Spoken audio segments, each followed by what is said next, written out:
This is something that we've been having a lot of conversations about in-house at Big Dog Construction lately, and that's makeup air.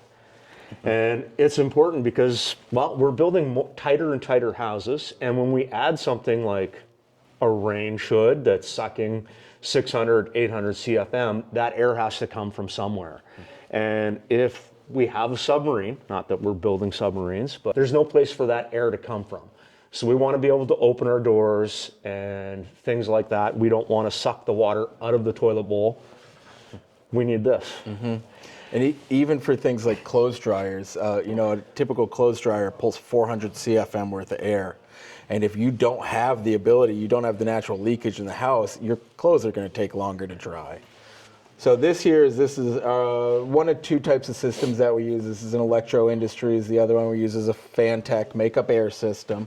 And what this does is it has an outdoor air supply that comes in, a motorized damper, a filter, and a preheater, and then a control system. So whenever we turn something on, like a range hood, or we turn on something like a clothes dryer that's venting and trying to pull air out of the house, this thing will sense it through a set of current sensing relays, terminals around the circuit, and it will open up this motorized damper and start to bring air in from the outside.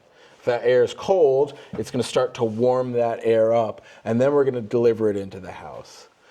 This house, we're doing kind of my favorite approach for delivering this makeup air. So this is going to deliver to the toe kicks of where the range is. So you'll stand in the kitchen at the cooking appliance, and the air will come down through the wall and out at your toes, and then it washes up over the range, and it pulls all of the cooking, effluent gases, particles into the airstream and out through that range hood. And that range hood is actually right behind me here on this remote blower.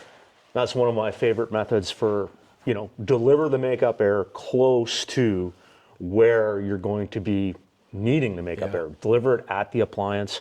That way you sort of have, for lack of a better term, a contained column, and you don't have, that feeling of a draft coming from another room or another place. And also, if you're actively moving and doing something like cooking, you're not as likely to notice that, moving air in that space at that time. Yeah. For us, we're trying to leverage a phenomenon that's called entrainment. So when you have a moving air sheet, it's going to pull in air around that moving air sheet. So we're trying to do that and get the physics of the air movement to pull all of those cooking gases off of the top of the appliance and into the hood. This is why I like hanging out with Ben. I understand what I'm talking about, but he knows the name of what I'm talking about.